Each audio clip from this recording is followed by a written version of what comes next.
Aquest mes serà el mes que ve no farem la concentració i aquest mes farem la concentració no solament per les dones sinó per aquest que ha mort també víctima de la discriminació i la violència que tenim. Seguidament passarem a llegir el manifest, després farem lo de les dones que han sigut assassinades aquest mes i la gent d'Entenem també farà una petita intervenció. Vinga, moltes gràcies a tots i totes. I sabem que vindrem el mes següent i l'altre i seguirem aplegant-nos a les 8. Llegirem la macabra llista de dones assassinades pels que deien que les estimaven.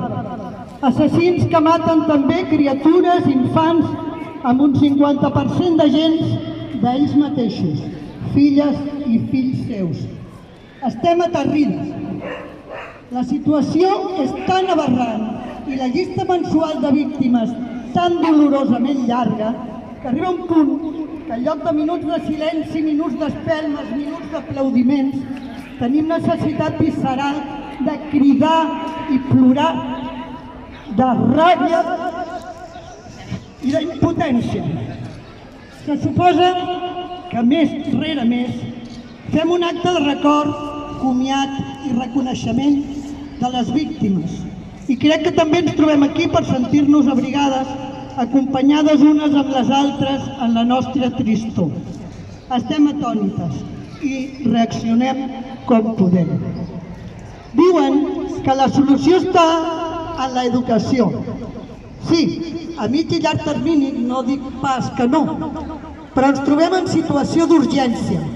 Ja no tenim temps pel que fa als assassins.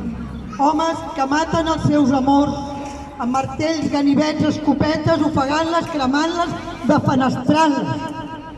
I estan disposats a suïcidar-se en acabar la feina que s'han proposat.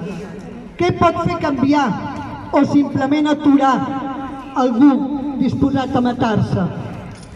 I a les noies i nois, aquí potser encara hi som a temps, se'ls ha de dir sobretot: conserva les teves amistats, cultiva les teves aficions, no tanquis el cercle pel fet de tenir una relació. Tu ets tu, no ets un apèndix de ningú. I a partir d'aquí, tot el demés, amics i amigues, parelles, relacions curtes o llargues. I a les dones, tot això i independència econòmica. Espero que en un futur, quan més a prop millor, no s'hagi de venir aquí cada mes ni calgui fer minuts de silenci cada 2 per 3 davant dels ajuntaments. Diuen també que si ha rebut una agressió s'ha de denunciar. I sí que sí, però no és tan fàcil. Bé, denuncies perquè t'ha agredit i tens por. I què més? La primera reacció de l'agressor, que encara no assassí i per tant que no el tancaran encara, és posar-se més violent, encabronar-se. En el seu cervell de mascle ferit ha estat humiliat. El perill és enorme. I qui defensa la dona? Qui vigila que no li passi res? Ara posem-hi que tens criatures, que ells han de seguir anant a escola, tu has d'anar a treballar. O si no tens ingressos propis la cosa es complica més. Com que encara no hi ha sang, de fet no hi ha un crim, el teu agressor és a casa amb tu que l'has denunciat. Ara el risc és màxim. O no podem tenir un vigilant al costat de cada dona que denuncia, oi? Doncs si ens hi va la vida potser sí. Si sembla molt una exageració, potser és que són massa les agredides, moltes les mortes, una exageració. Si no pot ser una persona, haurà de ser una parent. Buscant algunes solucions a la urgència de preservar del perill les dones maltractades, potser es podria tirar dels avenços tecnològics, no? Si es pot encendre la calefacció del pis a quilòmetres de distància, si un satèl·lit ens dibuixa el camí que fem pel camí d'una muntanya pel mig, si els creueristes se'ls posa una pulsera que dirà a prop de quin estat hi ha un contagi, no deu ser bastant difícil controlar els maltractadors denunciats. Força sovint llegim als diaris que el feminicida tenia una ordre d'allunyament. Com? D'allunyament? És que l'ha matat a distància. Si una ordre d'allunyament no serveix perquè efectivament el maltractador no es pugui apropar a la seva víctima és una hipocresia total i no serveix absolutament per res. Miri senyor, des d'avui faci el favor d'acostar-se a la seva dona, Què tal un xip al maltractador, al potencial assassí, una pulsera o el que sigui que avisi si s'acosta a la seva víctima o si ell se la vol treure? Si les cases i els cotxes poden tenir alarmes, les dones que estiguin en risc també en poden tenir. En fi, no estaria malament que les noves tecnologies ajudessin en temes tan importants i urgents en lloc de fabricar xorrades.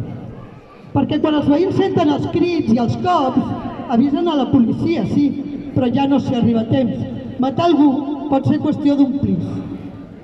L'alarma ha de sonar molt abans que el potencial assassí s'acosti a la víctima. I si la llei no permet controlar algú que no ha fet encara un delicte de sang, doncs s'haurà de canviar la llei en el cas de violències cap a les dones, perquè dissortadament en aquests casos hi ha el trist avantatge de que la possible víctima del criminal se sap qui és, com es diu i on viu. Necessitem protecció real per les dones agredides.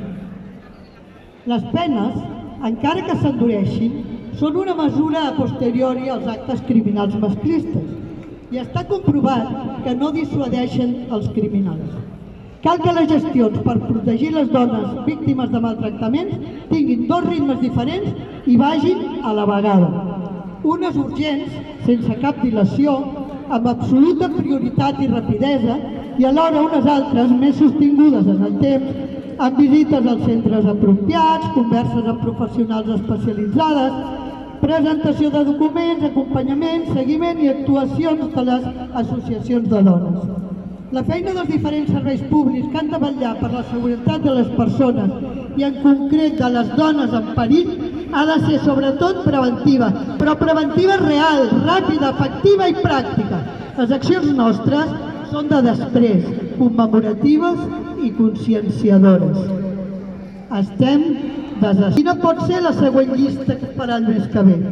No ens pot orientar ni l'edat, ni la cultura, ni la classe social, ni la procedència. Ens manifestem dient no morim, ens maten, i això no pot ser un lament. Ha de ser un crit de guerra, perquè la situació és tan desesperant que hem d'exigir a les administracions resultats positius, visibles i urgents. Urgents, perquè ens estan matant.